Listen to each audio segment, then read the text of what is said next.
Today's Learn with the League. Today's topic is who is running the city.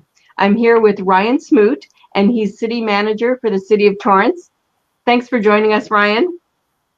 City of Lomita. Oh, what did I say? Torrance? I'm so used to Torrance. I'm so sorry.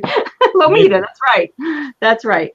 Okay, so Learn with the League is to help people understand how government works, what it's like to be in certain positions in government, policy making, politics in general. And so we have you here today to tell us exactly how does a city run and what does a city manager do and how did you get there? So thanks for taking time to do this. I'll be monitoring the side panel to see if people have any questions as we go along, and I'll try and interject them as it seems appropriate. So why don't we get started, and why don't you share with us kind of your background, maybe what kind of schooling did you have to go through to get where you are today?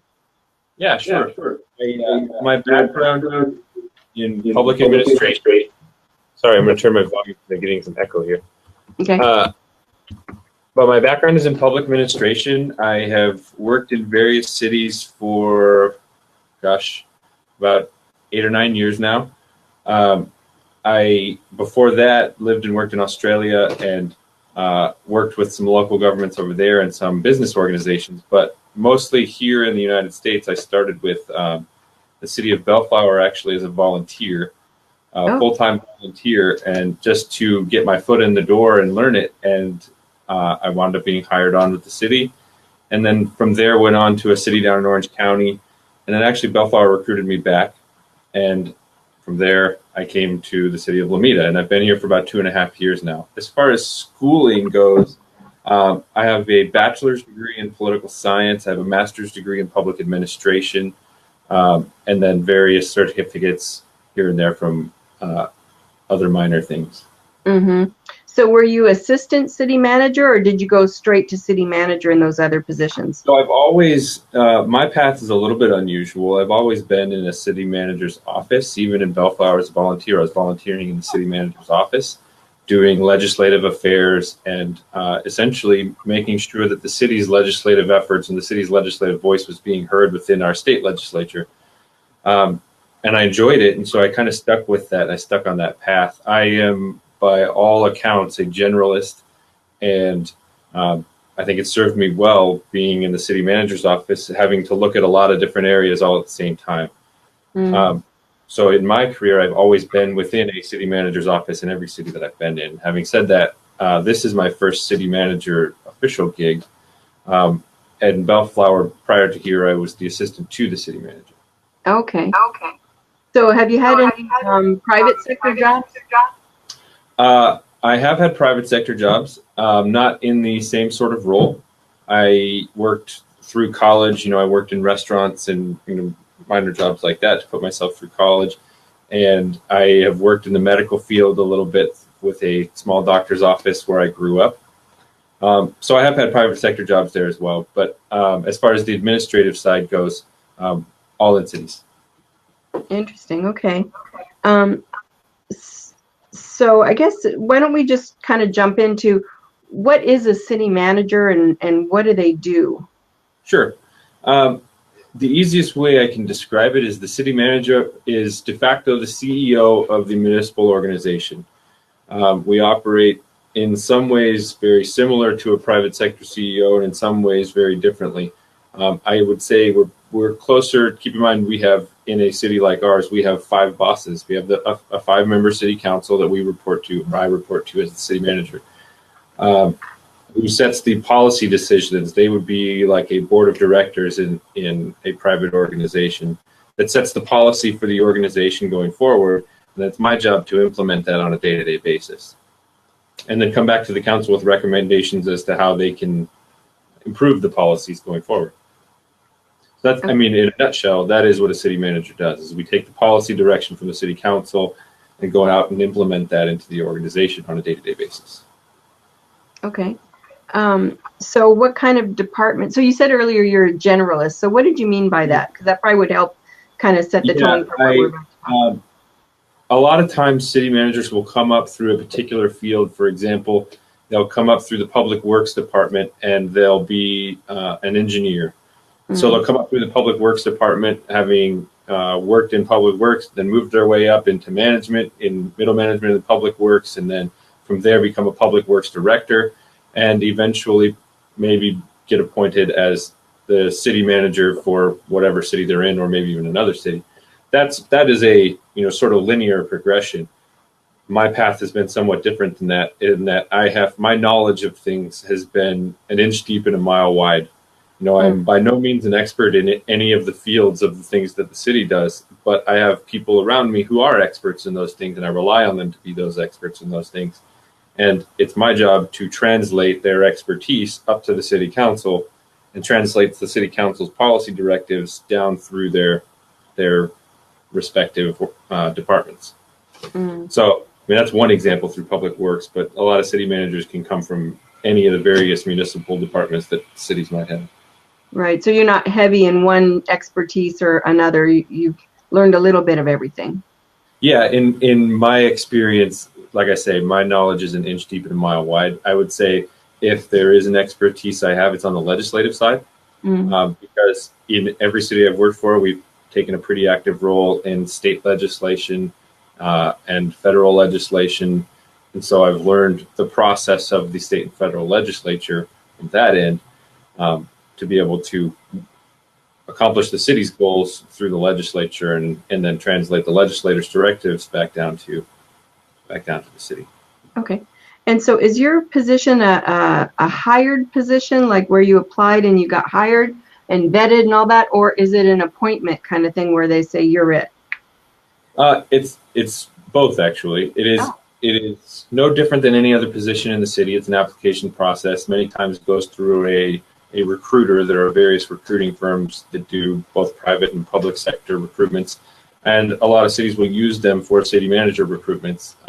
In my case here in Lomita, they didn't do that. They did a normal recruitment as they would for any other position. I applied for the position and came and interviewed. The difference being, for any other position in the city, they would interview. Ultimately, I would be responsible for hiring those people, whether it's directly or through my department heads, but that responsibility lies with the city manager. In my case, as the city manager, the city council hires me directly.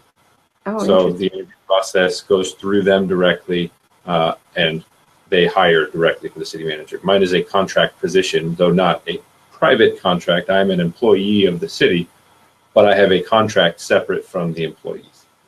Okay. So it's not a contract where it ends in a certain amount of years? I mean, you don't have a term per se, right? You just keep going till... That's correct, except that the council reviews my contract annually. So they do a performance review with me annually and set a set of goals for the organization and for me. And then obviously through the year, I work to accomplish those goals. And hopefully I do. By the end of the year, I can report back to them and say, this is where I'm at with your goals. This is what we've been able to accomplish. This is where we've had some difficulties. And they can then review my contract. But at any point, I'm an at-will employee. At any point, the city council can make a decision to go another direction if they so choose. Mm-hmm. Okay, and my question just left my brain now. So I was just going to say, so the city council people have to know kind of fully or deeply what the city manager does, and then also maybe what kind of expertise, if the city's in a certain position or has a certain problem, it seems like you would want to hire a city manager maybe that has expertise in that area, whatever it is, right? Maybe finance or environment. Yeah, and that's absolutely true. I mean, like I say, the city council, they are the connection to the community. They are the elected officials, the elected representatives of the community, and it's their policy direction that we are then directed to implement. So whatever the desires of the particular community are, in Lomita specifically, currently the council has a set of goals that include a lot of infrastructure work, street work, water infrastructure improvements. They want to do some economic development. They want to improve our finances. So those are just, some of the many goals that the city council has. But when they are hiring a city manager, obviously they'll have a set of goals in mind, and they will direct their search towards that. When they started searching for me, I think I would say that the council was probably looking for someone that would fit this organization, because we're a unique organization and we're small, and we're always going to be small. we're a contract city. We contract out a lot of our public services. So they wanted somebody with experience in a contract city, which my previous cities were. They wanted somebody with some economic development experience, and in Bellflower, I had run a lot of the economic development programs for a period of time and been involved in that fairly heavily. And so they wanted some of that sort of private and public partnership type experience. And so I think that's probably where they were looking from with me. That's interesting. Okay. Okay, so why don't we kind of describe the city that you're managing now, so people get an idea of what's the size of the company? Are you big as GE, or what? How many residents? Comparison, right? We always want to compare ourselves to the private sector, right? It's a little apples and oranges with government and the private sector sometimes, but at the same time, it makes sense to compare us in some ways. So, like you say, the size of the company per se, we have, we think of it like we have 20,000 customers. We have 20,000 residents of the city of Alameda that we, the council, is responsible for reporting to. And by extension, I am responsible for managing the affairs of. And we are 1.9 square miles. So we are a relatively small city by any account, although we're fairly dense. 20,000 people in 1.9 square miles is relatively dense, even for Los Angeles. We are mostly single-family residences with some apartment residences. What's a little bit unique for us being so small is we own and operate our own water system. Most small agencies either have a private water company or they're contracted with another city or the county. And at one point, the county ran the city of Alameda's water system, but at one point we took it over from them, and we have been operating it since then. So that's a little bit unique for Alameda, but in most other regards, we are a contract city. We are not what would we call a full service city. We don't have police or fire. We contract with the LA County Sheriff's Department. We contract with the LA County Fire Department. We contract our trash services with a private trash company. Street sweeping is contracted out. So many of the typical municipal services are contracted to other companies. And that's not unintentional. We do that for a reason, because in some of those areas, those companies, frankly, can do it better than we could as a small city. We don't have the resources to manage a street sweeping program, for instance. So that is the reason for the contracting model. Okay. So can you just, since you're on this, can you describe what that means to contract? Are you paying, the city pays the county, or who's paying who, and what do they provide? Yeah, so let's take the police services. There's two options, right? You can be a full service city and either run your own police department. As an example, the city of Torrance has their own police and fire. They are a full service city. We are sort of the opposite end of that spectrum. We contract directly with the LA County Sheriff's Department for police services, something to the tune of about $3 million a year. We pay for that. But what we get for that $3 million is far more than we could if we were to operate our own tiny police force. We have available at a moment's notice all of the resources of the LA County Sheriff's Department. So although $3 million is not a small sum of money, the value that we get out of contracting something like that is invaluable to Alameda. So instead of paying a salary directly, so if I'm understanding this right, instead of paying individual salaries and saving for their pensions and doing all that kind of stuff, you pay the money and the county takes care of all that. Yep, they are responsible for all of that. So if we were to hire those employees, you hit the nail on the head. We'd be paying all of the expenses that come along with an employee, and salaries and benefits and pensions, which obviously is a big question mark in the public sector, of course, and something that we keep a watchful eye on. So if we were to have our own employees, we would be responsible for all of those things. Whereas with the contracting model, we provide ourselves some flexibility, both in staffing needs that way. And if we need a helicopter, the Sheriff's Department has a helicopter available. But for us to own and operate a helicopter comes along with a lot of expenses to do that, as a single example. Right. That goes for any other service that we contract out as well. The trash services, to own and operate a fleet of trash trucks, would be cost prohibitive to a city like Alameda. But for a private company that does this for a number of other cities, they can maintain that larger fleet, and we still get the services that we otherwise need to provide to our residents. Mm-hmm. So we, in effect, we get to pool those services by partnering with the private sector rather than trying to take it all on ourselves. Right, right. That makes sense. So what services, so all the services are contracted? Like, for example, you mentioned the police, the fire. How about like schools or? Schools in Lomita, we don't have our own school district. We are part of LA Unified School District. Okay. So they're all operated by the school district, completely separate from their municipal organization. So we don't provide that service. However, we do provide the crossing guards. Most people think that crossing guards are provided by the schools, but in reality, in most cases, in California at least, crossing guards are provided by the cities. It's an expense of the city. In Lomita, it's something to the tune of $75,000 or so that we spend annually just to make sure that our kids can walk safely to school. So for a period of time, we had part-time employees who were City of Lomita crossing guards. And we started looking at some options for that to both provide a better service and maybe save a little bit of money. And we found a company who, that's what they do. They pool their services. They have a pool of crossing guards, and they provide that service to municipal organizations. So we now contract with that company. Huh. So. Okay, and so do you have a hospital there in the city, or? We don't. We have one just outside the city in Torrance. Okay, okay. And what else are we missing? We got the hospital. I guess that's it, right? The schools, the hospitals. It even goes down libraries. Do you have your own libraries, or are they?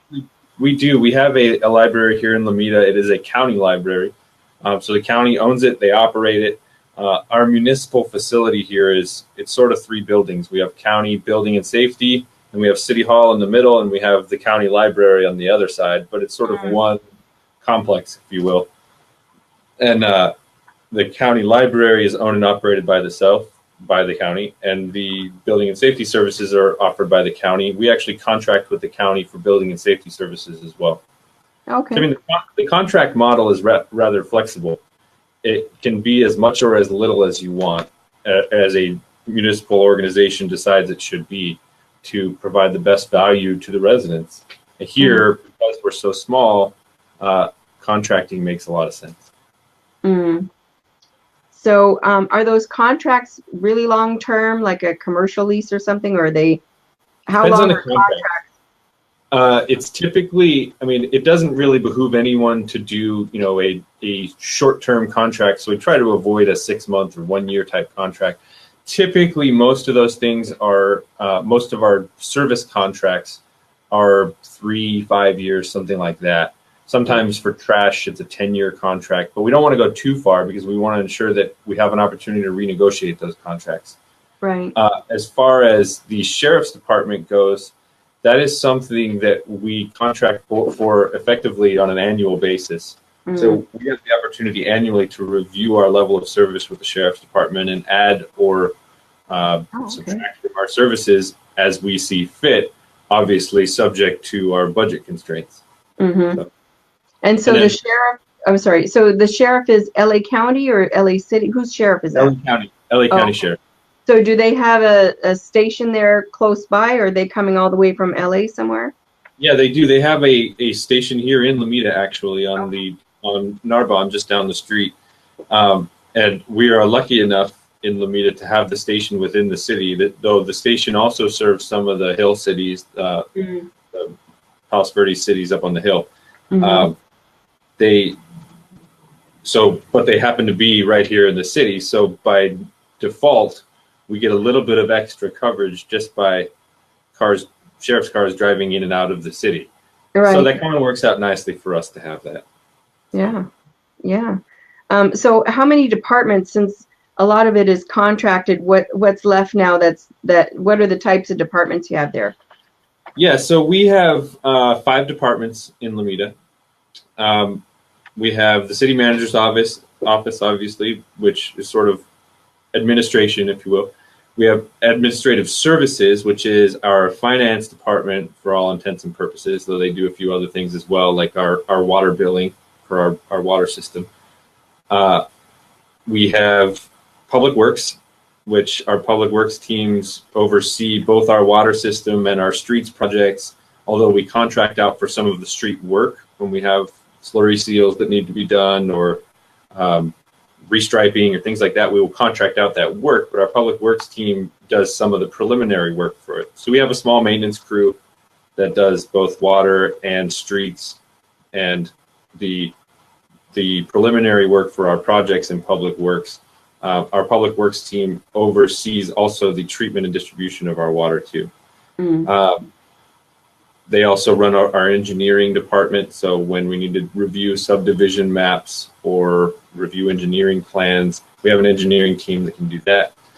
We have a community development department that oversees building and planning and those services that are development related services.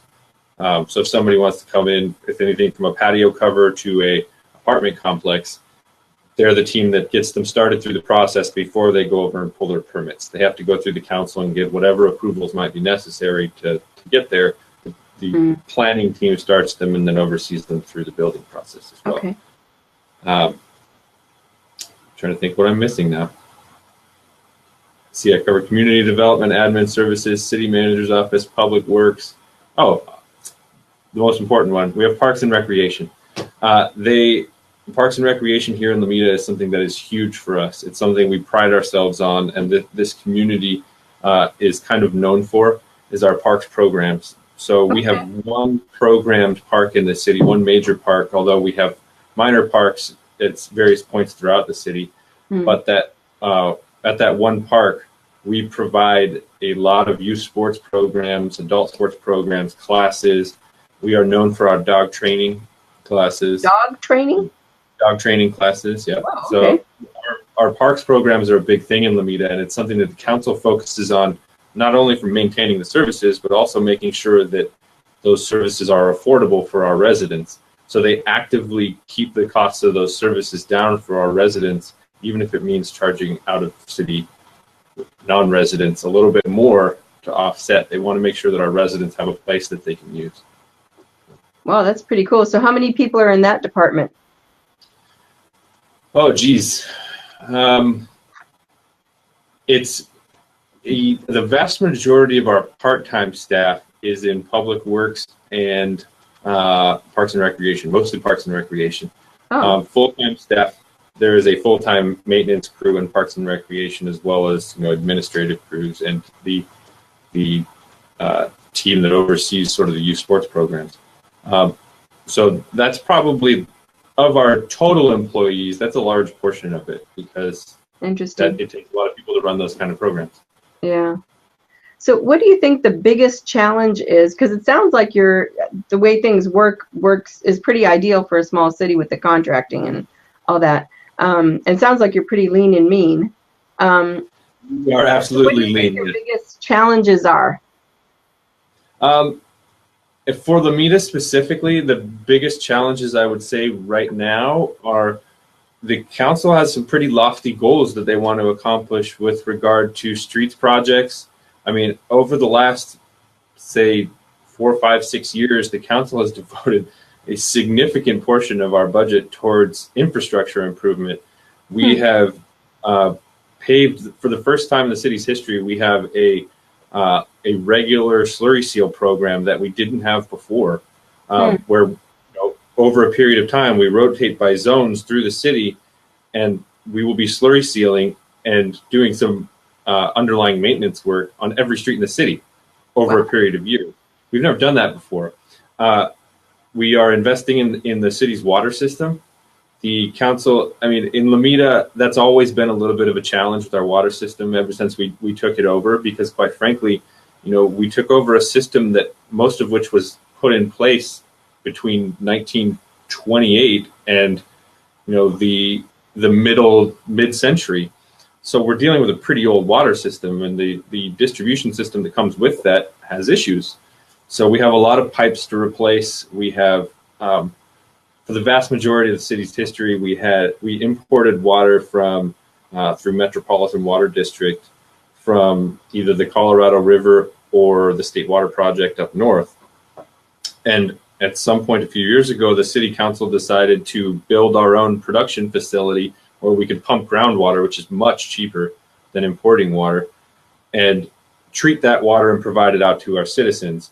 There was some issues when they went through that process, and I think over time we've been able to A, solve those issues, and B, create even better than we thought we were going to be going forward. So the council has some pretty lofty goals in that regard too.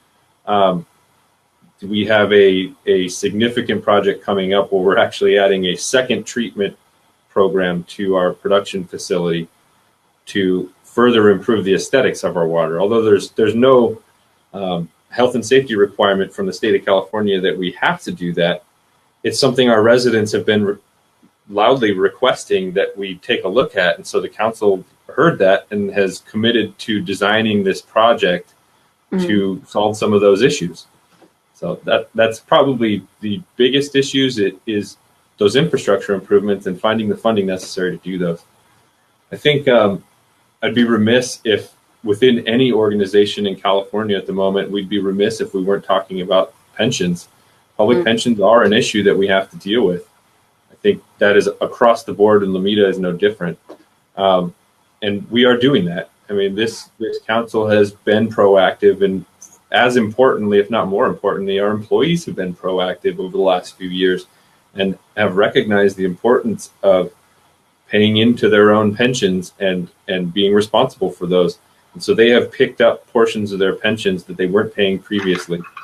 And that's been huge for us. The council on the other side has invested significantly into paying down some of the unfunded liability over time that will, over the long term, make Lomita that much more financially viable, sustainable, really.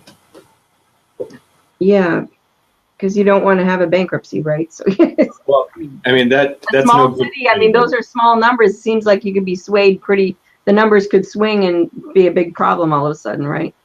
Yeah, I mean that is the issue with public pensions. That is what a lot of cities are looking at.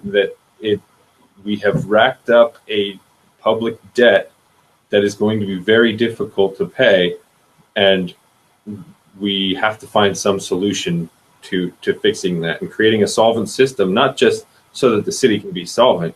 We can't just do that on the backs of employees. We have to also do that from the city's perspective to ensure that the promises that we've made to our employees we're able to keep so that they are able to plan for their futures.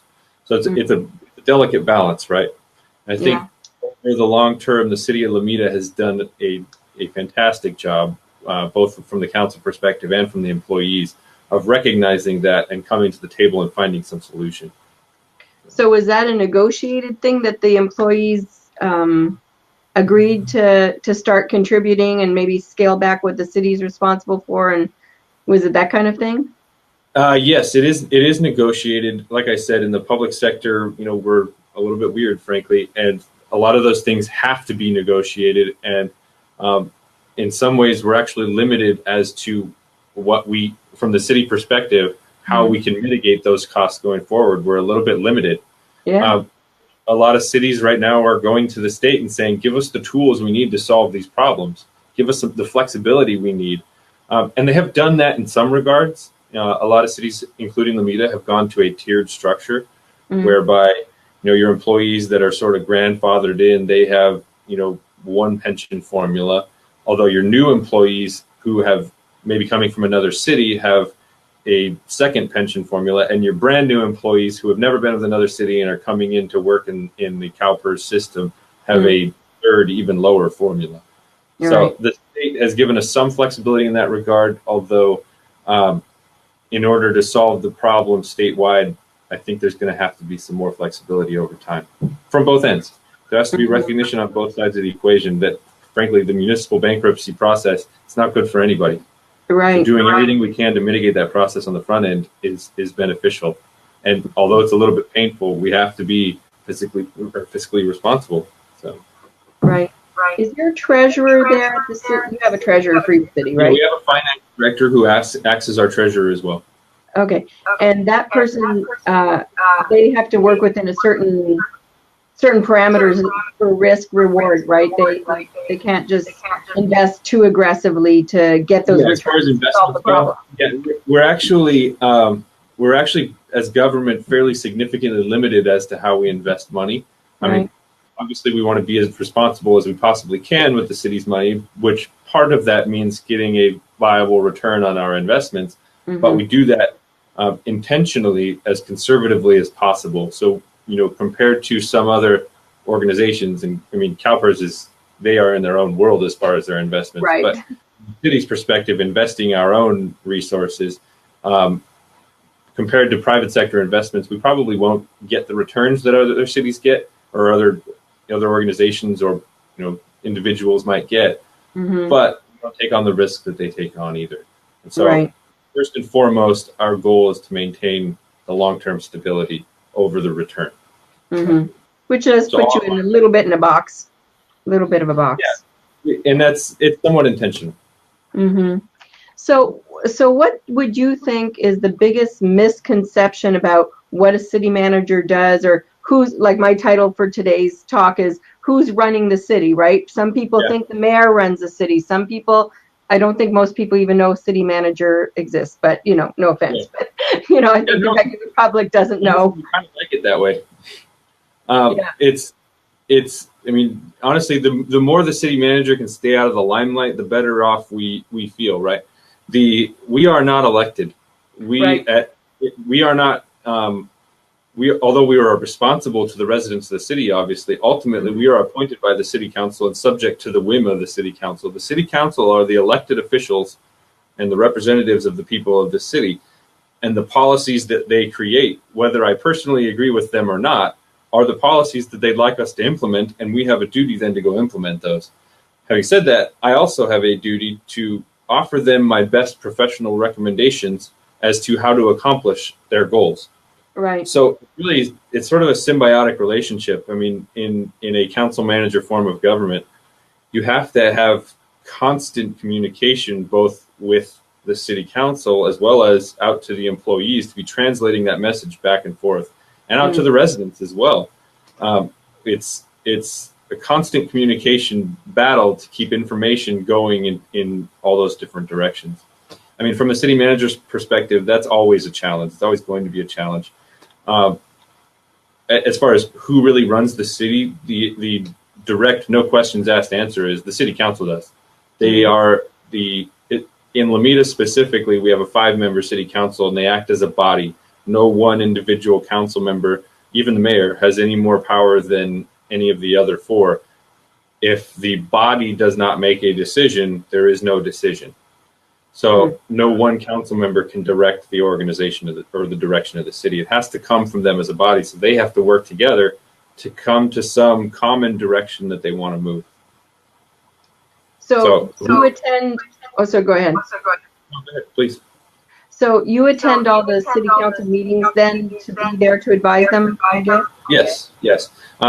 I attend, I mean, unless some unforeseen circumstance, I attend all of the city council meetings, as do all of our department heads. I make an active effort to ensure that our department heads are there to take ownership of the items that they're presenting to the council, because at the end of the day, they are the ones that are the boots on the ground out working with their staff to actually accomplish the things that the council wants to accomplish. So I attend all of those meetings, as do my department heads, to be able to answer whatever questions might come up and make our professional recommendations to them. And then do you have separate meetings with them, or do you only see them to work on things during the meeting there, the council? The city council, you mean? Yeah, do you meet with them individually, or do they come to you individually and say, hey, honestly, I would like to meet with them as much as possible. I mean, I think if you talk to any executive of an organization, it would be almost impossible to do our job without discussing things with the board of directors, right? As with any organization. Having said that, in government, we have to be extremely careful because the public's business has to be done in public. We can't be making deals behind closed doors. We can't be making decisions behind closed doors, and we're incredibly intentional about that. So we're very, very careful about not violating what's called the Brown Act in California.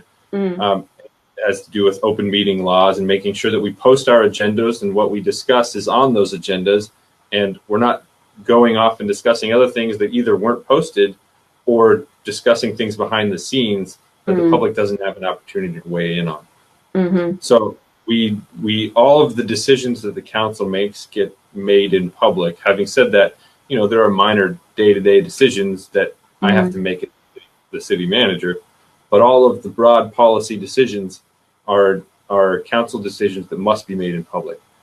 I will meet with them on a regular basis to provide them updates on things and inform them of what's going on and keep them informed of how the organization is moving along.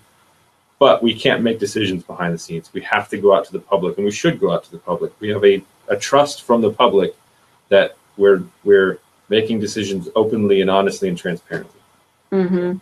So, but if a council person or any staff member wanted to come to you and ask, like, we're thinking of this, point me in the right direction to learn what I need to learn, right? Because they must be learning things before they bring it to the council and say, let's do this, right? So, as an example, let's say our parks department has something that they would like to implement, a new program or a new class. They would come to me and say, hey, this is a program we've heard from the community. We'd like to pitch this to the council and see if it's something they're interested in. And so we'll design a program and bring it to the council, and they can consider it and give it a thumbs up or a thumbs down. The other way that can work is the council can be in a conversation with somebody out in the community, and in a council meeting, a council member can say, hey, I was talking to an individual this week, and they brought up the issue of X. Can we place that on a future agenda, and can you, staff, give us an update on that and maybe give us some options of how we can address that? And we'll say, of course, absolutely we can. And then it will come down through me. I will direct my staff to go research that, come up with those options, and bring them back to the council as recommendations. Sometimes that means we go directly to the council. Sometimes it means we go through, say, our Parks and Rec Commission to hash out the details of a particular plan before it goes to council so that they can make a recommendation to the council. That's kind of the process can work both ways. Yeah. Okay. So since you are a small city, and since some cities have a lot of commissions, I'm curious, how many commissions do you guys have advising council? Yeah, we have not as many as most cities, to be honest. We have a planning commission, which most cities do, and they do the bulk of the development work. So they review particular projects to make sure they're meeting the zoning code. They make recommendations to the council as far as particular zone changes or updates that need to be done. They make specific project recommendations. They are sort of the nitty-gritty of the development side and the planning side before things go to the council. We also have a Parks and Recreation Commission that is somewhat less formal, but makes recommendations to the council about parks programs and parks maintenance and park space. If we're adding a new park and what features need to be in that park, that would go through the Parks and Recreation Commission for review before it goes to the council for approval. We also currently have a Railroad Museum Board that oversees they're a Railroad Museum Foundation Board. We have a nonprofit foundation that raises money for our Railroad Museum that we have in Lomita. And we have a city council appointed board that oversees that. Having said that, we're actually shifting the way they operate and sort of separating them from the city. So they are an independent 501c3 nonprofit organization with their own bylaws and articles of incorporation and all of those things that will then assist the city with the operations of the museum as necessary through agreements. So we're shifting that a little bit. Can I ask, why did that happen? Why did they separate out? Is it better to be a 501c3? I think, to be perfectly honest, I think it's to provide a little bit of clarity on the funding for things that go between that go on at the Railroad Museum. I mean, we as the city, we own the museum, we operate the museum, we pay the staff for the museum. The foundation board raises money to support those efforts and support projects at the museum. And so at the end of the day, they really are a separate nonprofit organization. They can go raise money however they see fit to raise money to support the museum. But we want to make sure that, when they are raising money, it's going for their intended purpose to be used at the museum. Got it. So what do you think is the most satisfying thing since you've been in city management or even, in government? What's the most, I mean, you went to school, you learned things in the books, then you're in real life, right? So Yeah. what's been the most satisfying part of being in a city manager's office or being city manager? What do you think's been the most satisfying? I will say everyone gets into municipal government because in some way they feel like they can make the community a little bit better, whatever community it is, whether they live in this community or not. To feel like they can make some small improvement to it. I would say you're hard pressed to find an employee that doesn't take that to heart, that doesn't feel that way. For myself, I enjoy doing what I do because, quite frankly, I don't like sitting still. I don't like doing the same thing every day. I'm not that type of person. I like having my fingers out in a lot of different directions and knowing that I can keep the wheels turning and keep a lot of plates spinning in a lot of different areas at the same time without having to delve into the nitty gritty of this sprinkler isn't working or this, whatever else isn't functioning properly. So for me, the satisfying part of it is I can do what I'd like to do in improving a community, and I can do it without having to sit behind a desk all day, every day, and clack away on a computer. I can do a lot of different things in a day. So I don't have to sit still. Right. Sounds funny. Sounds good.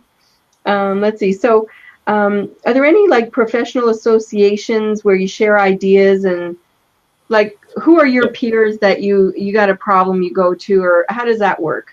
Yeah, I personally I've been lucky enough to come through a number of cities and develop some really good relationships with other older city managers who are on the other end of their career, who have sort of taken me under their wing and given me advice here and there, and that I can go to if I'm having a particular issue that I just don't know how to figure out, and go to them and talk to them about it and work through that. And they've been, to their credit, nice enough to allow me to do that. And sometimes they sort of bat me back down of, you'll figure it out. And sometimes they give me great advice of maybe try this or that. But as far as professional organizations, there are a few that are invaluable to myself as well as a number of other city managers. There's locally, there's the California City Management Foundation, CCMF, and it's a group of city managers that together work to support the city manager role. It's really a connection group to say, hey, how's your city doing this? How is your city doing that? Hey, maybe we can take that idea and implement it here, but we have to shift it a little bit to make it work. There's also ICMA, the International City and County Management Association. They are an international organization of administrators, municipal administrators. They are an invaluable resource when it comes to broader scale policy questions of, hey, we've never implemented a cybersecurity program, but, Joplin, Missouri implemented one. Maybe we can borrow some of their documents and see how they did it. Right. They're an invaluable resource for that. They also connect city managers nationwide. They have a national conference of issues specifically to city managers, not necessarily city councils, of how to interact both with the community and with your council members and with your employees. And they support city managers in that role. So they're a great organization too. From the city perspective, we have a number of organizations. We have the League of California Cities. They also have a city managers division, but they're a broader organization that supports cities as a whole. And they do a ton of advocacy work at the state level. They also provide resources down to the city level with how the state programs are functioning. So they are a great intermediary and a great voice for the city at the state level. We also have, for us in Lomita, because we're a contract city, we have a organization called California Contract Cities Association. Oh. And they advocate specifically for the needs of contract cities and the contracting model for municipal organizations. That's been particularly important within the last year or so. The state legislature has been looking at changing some of the rules around contracting by municipal organizations, and Contract Cities has been an excellent voice for us to convey the uses for that and the need for that up to the state legislature. So we rely on those organizations to do it with us, because quite frankly, like I said, we're small. Yeah. I'm never going to have a full-time legislative aide in the city of Lomita. Right. I have to rely on those kinds of organizations to do that. Right. And you have a city clerk there, I guess, right? You can't farm that out. Yeah. Every city will have a city clerk. Okay. So, ours is a little bit different in that it is appointed by me and ratified by the city council. In some cities, it's appointed directly by the council. In some cities, it's an employee that's hired by the city manager. In some cities, it's an elected position. It just depends on the city. Yeah, all different kinds, I guess, right? Okay, good. So what are you most proud of in the city of Lomita? You know, I have a lot of things that I want to accomplish that I have been unable so far to accomplish. But again, I've only been here about 2 years. So I've got time.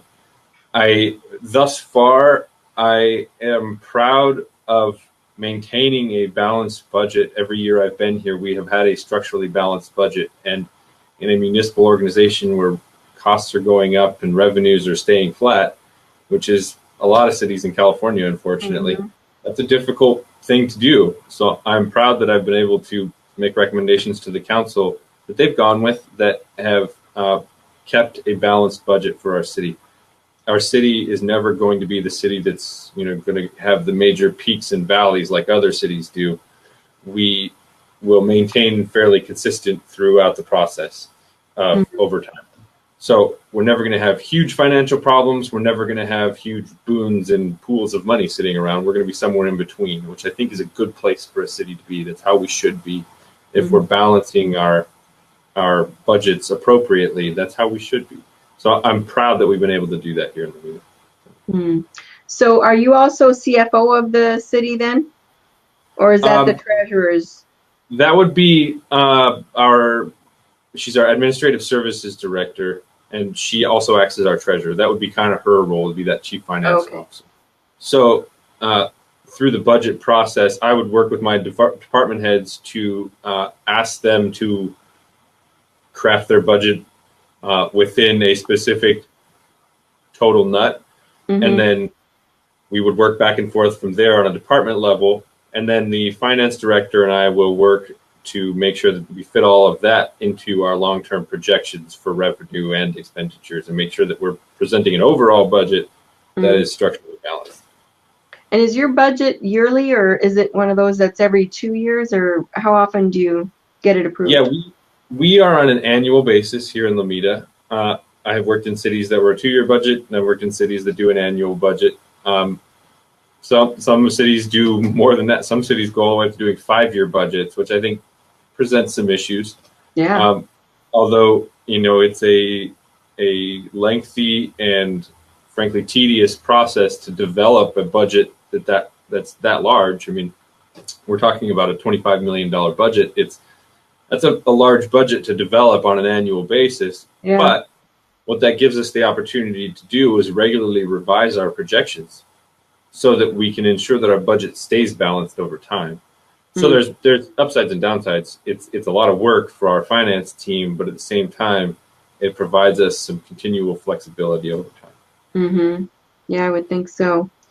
So if we have people listening that wonder what would be my best route to become a city manager, let's just say we have some people from El Camino's poli-sci departments that watch these videos and do whatever. So if you had advice for a young person about, this is one of the jobs they could consider, what would you advise them to do?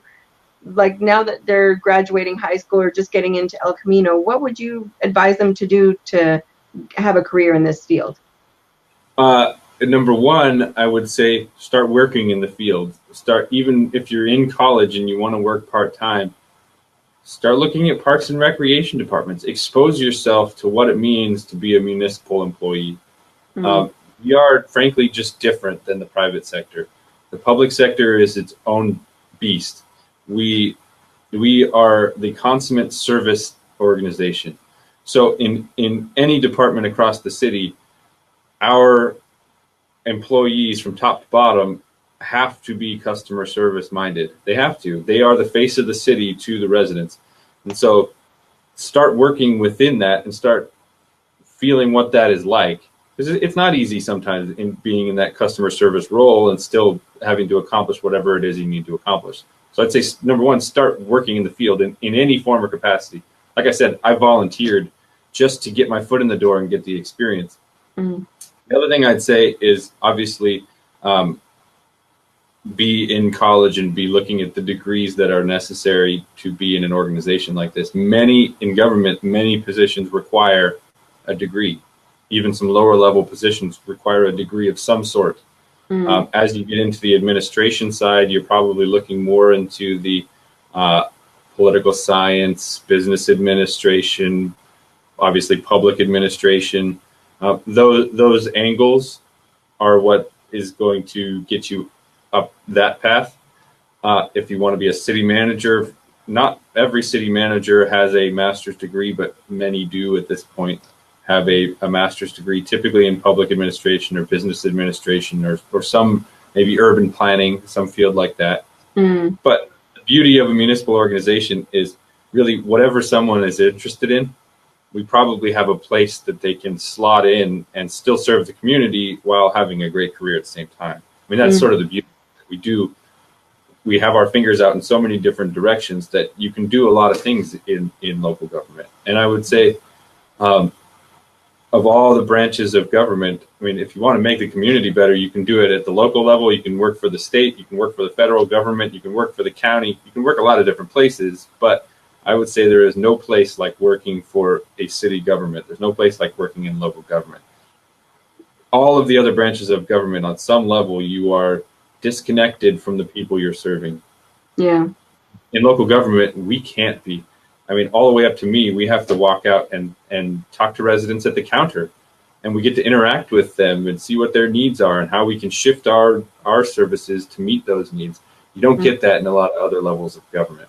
We are the closest government to the residents, and we are the ones that serve them the best, in my opinion. That's awesome. Well, thank you. Thanks for joining me today, Ryan. Unfortunately, we ran out of time now, but thanks for explaining all this to us and inspiring us. And I think the city of Lomita is very lucky to have you. So I appreciate that. I'm really glad to spend time with you. So thank you, everyone, for joining us. I didn't have any questions, but certainly if anyone lives in Lomita and has questions for their city manager, I'm sure they could email you, right? My door is open. Okay, awesome. So thank you, everyone, for joining me and Ryan today. Our next Learn with the League is going to be with Michelle Chamber. She's Senior Field Deputy for Assemblymember Mike Gibson, and she's going to explain what it is to be out in the field representing everyone in a certain assembly district, and especially being the face for Mike Gibson when he can't be everywhere all the time. And so she's going to be interviewed on June 14th at 5 p.m., so I hope you join me for that. And that's it for this week's Learn with the League. Thanks so much, Ryan, for joining me again. Appreciate it. Thank you. Okay, have a great week, everyone.